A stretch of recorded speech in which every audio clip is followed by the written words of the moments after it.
Man, I grew up in a family of a cappella singers. We weren't the Von Trapps, we were the Phillipses, but everybody sang. There were 5 kids in the family. Mom and Dad were both singers. So after I'd been there for, maybe even my first week, I saw the choir. I really enjoyed listening to him. I saw the director, nice guy. I just went up and met him after that first service. He said, "Come by my office this week." So I went by his office. And I said, "Let me tell you who I am. I was a pastor. I'm not in the ministry anymore, and I'm about to go through a divorce, so I know how it works.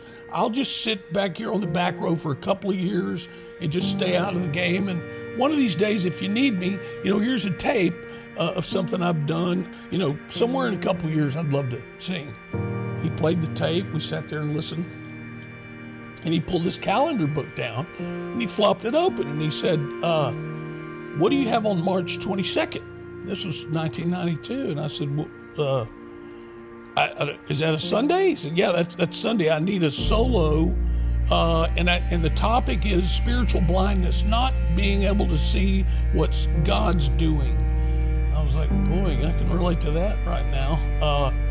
I told Carlton I was in some pain. Maybe we should put me off a few weeks. And he said, "No, at Riverbend, we believe when an artist is going through something at the time, it's a great time to bring that song to our church, to bring it to the people, because you deliver it with a lot more connection to your heart. It's more real. It's more authentic. That's what we're trying to do here." And I just thought, what a pleasant surprise. That started my participating as a soloist and a member of the choir for the next 10 years. It was amazing. It was an amazing run. So I started having neck pain that was real severe, and it would come and go. Well, I went to see all kinds of practitioners. I saw a chiropractor. I did lots of massage therapy, and we just couldn't seem to get that pain under control. But it was really causing me some problems. So I went to talk to surgeons. The first thing they said is, "You should know that we go in through the front, and there's potential damage for the voice." And so I was immediately leery. And so for 2 years, I continued every alternative therapy I could think of. Eventually, I decided to go through with the surgery, and I woke up the next a few hours later. The doctor came around later that day and said, "Don't worry, it's temporary. You'll have some hoarseness because of the intubation, etc., but it'll all be okay." Well, within a few weeks, I knew it wasn't okay. When I swallowed, my Adam's apple was off midline. I could tell something was wrong, and Dr. Simpson backed up from me with his roller chair and said, "Wes, I got some bad news for you. I think you have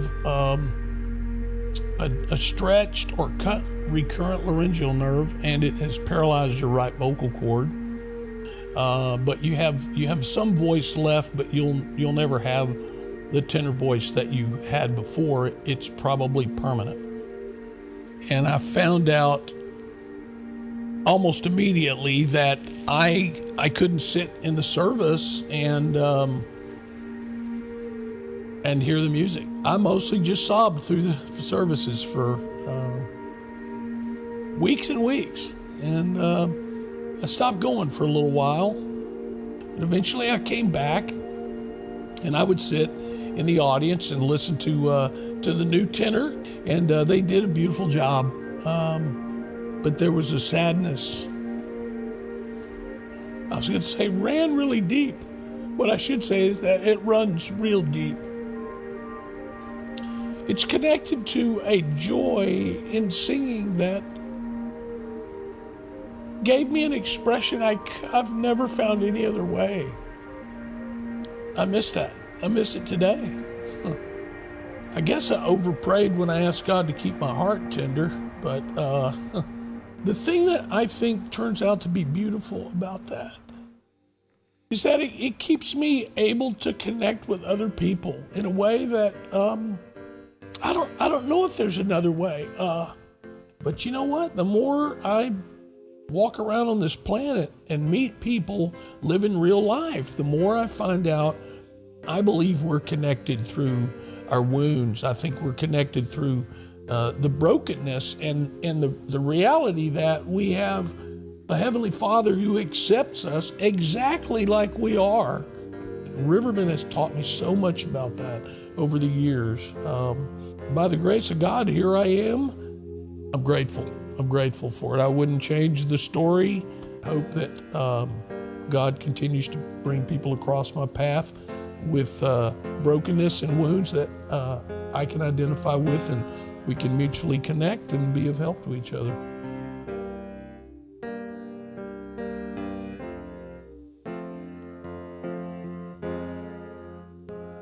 I used to sing with a voice that one could worship. I used to stand in front of the Mass and come across like I was more than perfect underneath.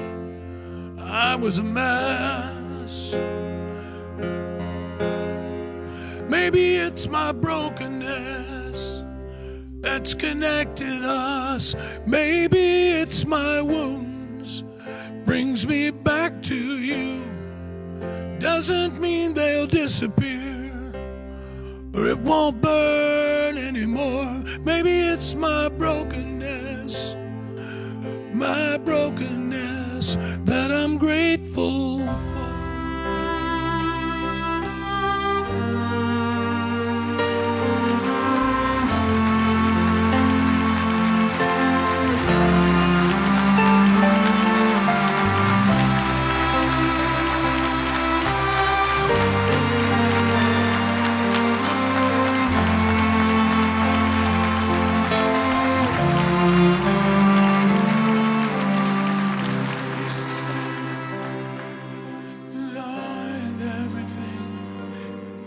All my worth was what I did. There came a time exposing all my weakness. Could I be loved for who I am? Is it enough? Maybe it's our brokenness that's connected us. Maybe it's our wounds that brings me here to you. Doesn't mean they'll disappear or it won't burn anymore. Maybe it's my brokenness that I'm grateful for.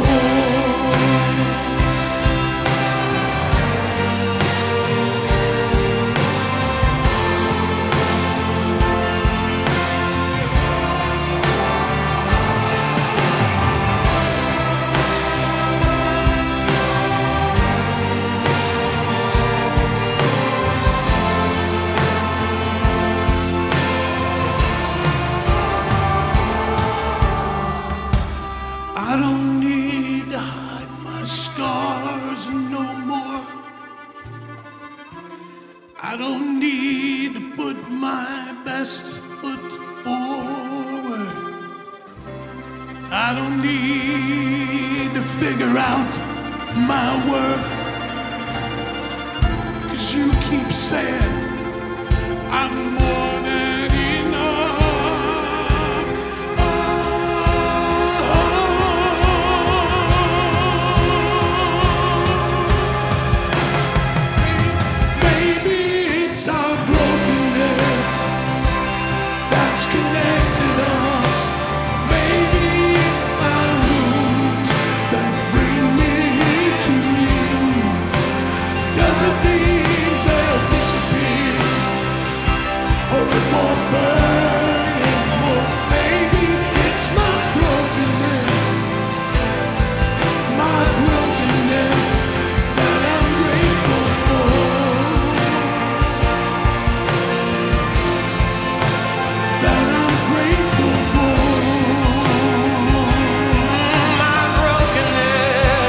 That I'm grateful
Thank you.